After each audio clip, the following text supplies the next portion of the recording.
یا رؤوف ہو یا رحیم ہو، ہر مشکل وقت کے لیے امام رضا علیہ الصلوۃ والسلام کا تعلیم کیا ہوا ہے۔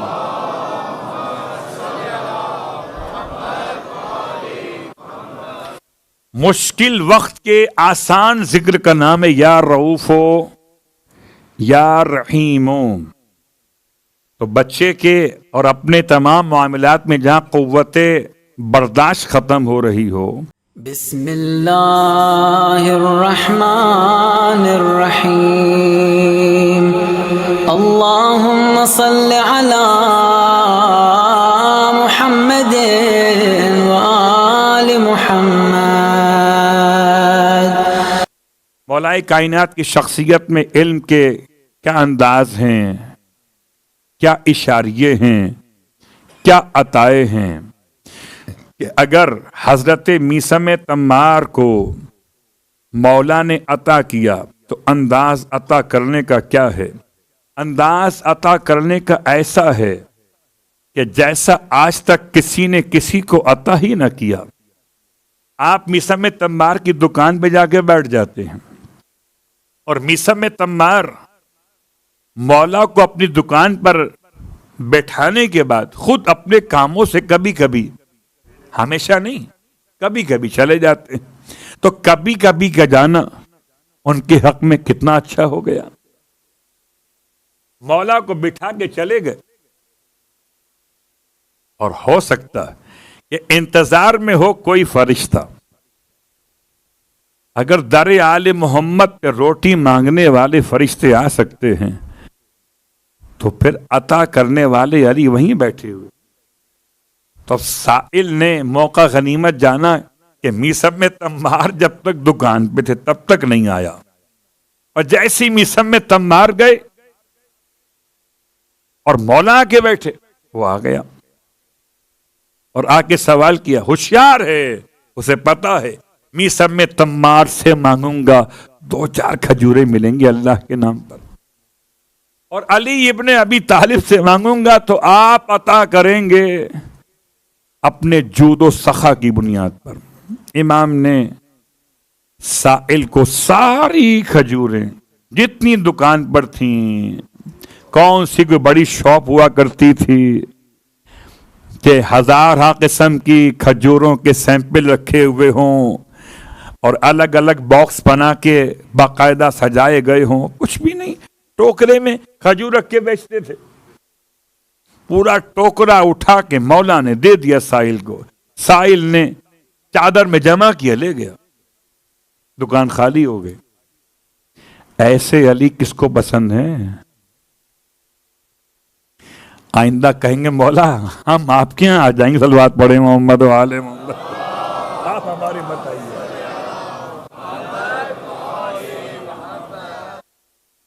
مولا آپ زحمت مت کیجیے گا، ہم آپ کے یہاں آ جائیں گے۔ مولا اگر آ جائیں تو گھر خالی ہو جائے گا بالکل۔ اللہ اکبر۔ مگر جب ہوگا جب ہم میثم جیسے ہوں گے۔ ہم میثم کا میم بھی نہیں ہے، شروع کا میم آخر کی بات نہیں کر رہا۔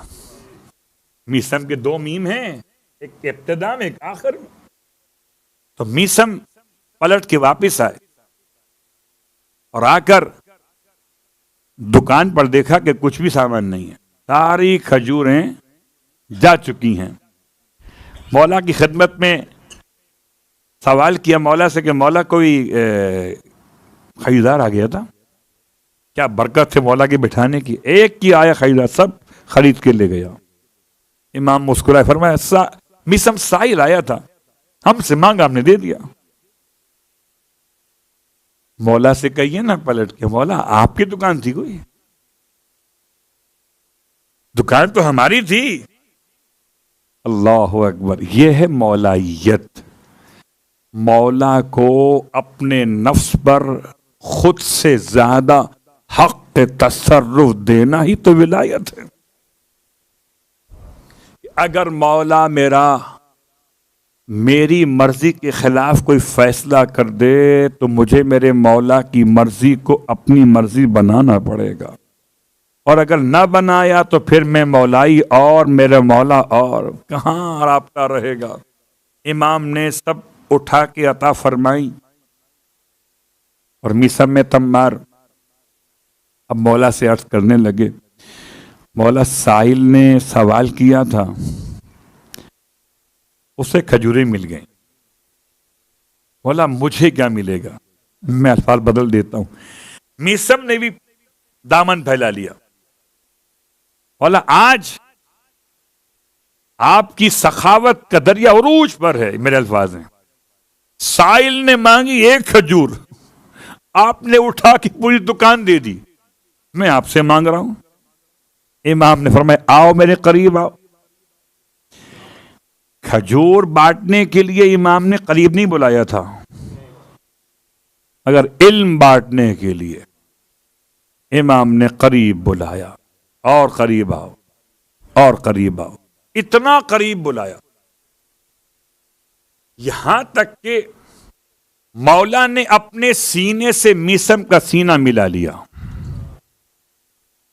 اور جب سینے سے سینہ ملا تو امام فرماتے جاؤ، ہم نے تمہیں علم میں منایا اور بلایا، مستقبل کے حالات کا علم، خوابوں کی تعبیر کا علم عطا کر دیا. مولا نہ بٹھا کے پڑھایا نہ لکھایا، جو بٹھا کے پڑھائے اور لکھائے وہ اور ہوتے ہیں، جو ایسے عطا کریں وہ اور ہوتے ہیں. لہذا مولا کے علم کے اشاریوں میں ایک جملہ آپ کی خدمت میں، اور یہ سوال کیا تھا بہرحال، اور سوال کرنے والے سائل کا نام چھوڑ دیجئے، سائل تو بہت سارے ہو سکتے ہیں، سائل اپنے بھی ہو سکتے ہیں اور پرائے بھی ہو سکتے ہیں. سائل کا سوال یہ تھا، یا علی یہ کیا بات ہے، جب کبھی ہم خواب دیکھتے ہیں اور آنکھ کھلتی ہے تو کبھی خواب سچے ہوتے ہیں اور کبھی خواب جھوٹے ہوتے ہیں، مسئلہ کیا ہے؟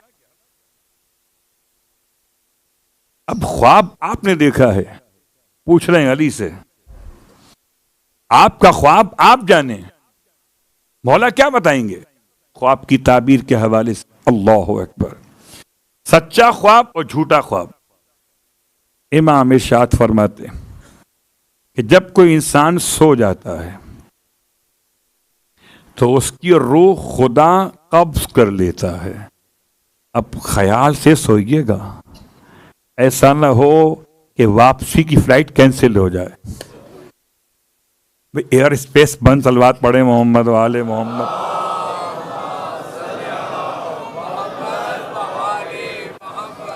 ایسا ہو سکتا ہے آپ سو گئے اور گئے.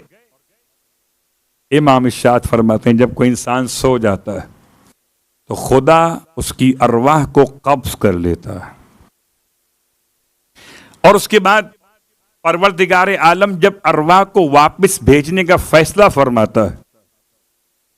اب جب ارواح واپس آ رہی ہوتی تو اگر آسمانوں پر ہو اور آنکھ کھل جائے تو خواب سچے ہوتے ہیں، اور اگر آسمان سے زمین کے درمیان کے فضا کے اندر ہو اور پھر آنکھ کھل جائے تو یہ خواب جھوٹے ہوتے ہیں. اللہ اکبر. خوابوں کی تعبیر کا سوال ہو تو علی، کتاب کی تفسیر کا سوال ہو تو علی، انسان کے نسب کی پہچان کا سوال ہو تو علی، انسان کے حسب کے انعام کا عنوان ہو تو علی. ہر ایک سوال کا جواب دیا مولائے کائنات نے، مگر کسی سے خود کوئی سوال نہ کیا، یہ بتانے کے لیے کہ راسخون فی العلم وہ ہیں جو خدا کی طرف سے علم لے کر آتے ہیں، انسانوں کو علم بانٹنے آتے ہیں، لینے نہیں آتے. جس کا وسیع ایسا ہو اس کا نبی کیسا ہوگا. اللہ اکبر. اور علم کے ساتھ علم، مولائے کائنات کی شخصیت میں علم کتنا، جتنا جس کا علم ہو اتنا اس کا حلم ہونا چاہیے، جتنا زیادہ علم اتنا زیادہ حلم. حلم کیا ہے؟ پیشن، قوت برداشت. آج کل بہت سارے مسائل آتے ہیں، لوگ سوال کرتے ہیں مولانا بچہ 16 سال کا ہو گیا، ضدی بہت ہو گیا، کہنا ہی نہیں مانتا. اور پھر سوال ایک ہی رہتا ہے ہمارے پاس، کوئی دعا بتا دیں، کوئی تعویذ، کوئی نماز بتا دیں۔ بچہ کہنا ماننے لگے۔ جب ہم خدا کا کہنا ماننے لگیں گے، بچہ ہمارا کہنا ماننے لگے گا۔ اور اگر تربیت کا فقدان ہو جائے تو قبلہ تربیت کے فقدان میں یہ تعویذ اور دعائیں اثر نہیں کرتے، ان کو اثر کرنے کے لیے ماحول چاہیے ہوتا ہے۔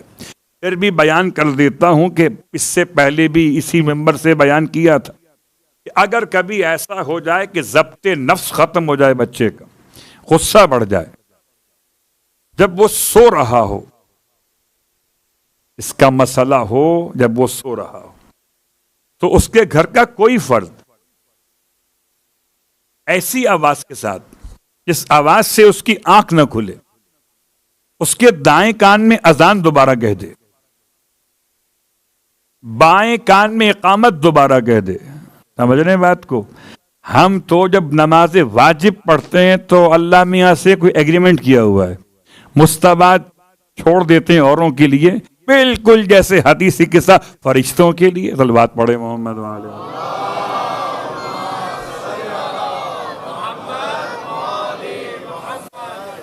کون اذان کہے، کون اقامت کہے؟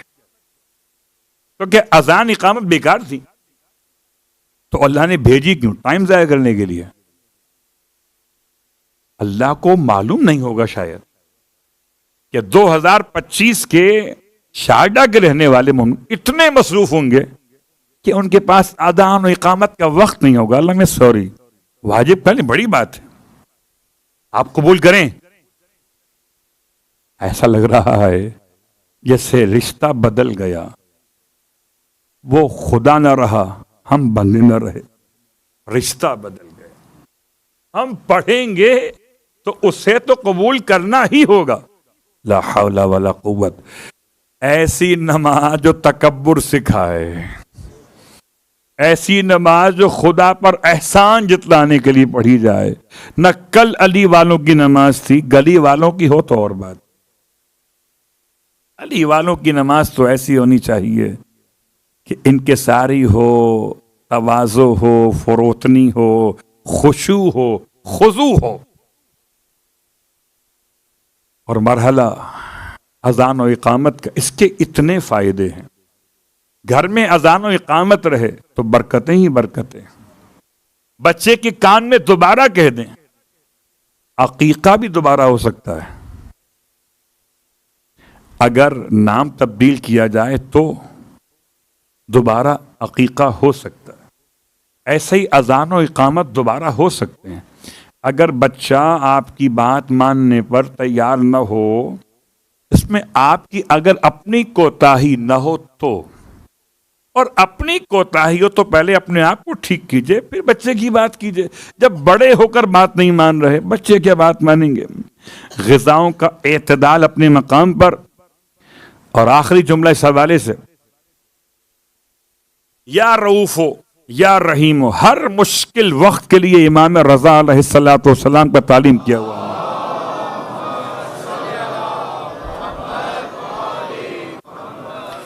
مشکل وقت کے آسان ذکر کا نام ہے یا رؤوف ہو یا رحیم ہو۔ تو بچے کے اور اپنے تمام معاملات میں جہاں قوت برداشت ختم ہو رہی ہو تو خدا کے یہ دو نام تلاوت کریں 100 مرتبہ، اور پھر رؤوف و مہربان، رحیم و مہربان رحم کرنے والے، یہ انشاءاللہ انتہائی مؤثر مجرب ہیں۔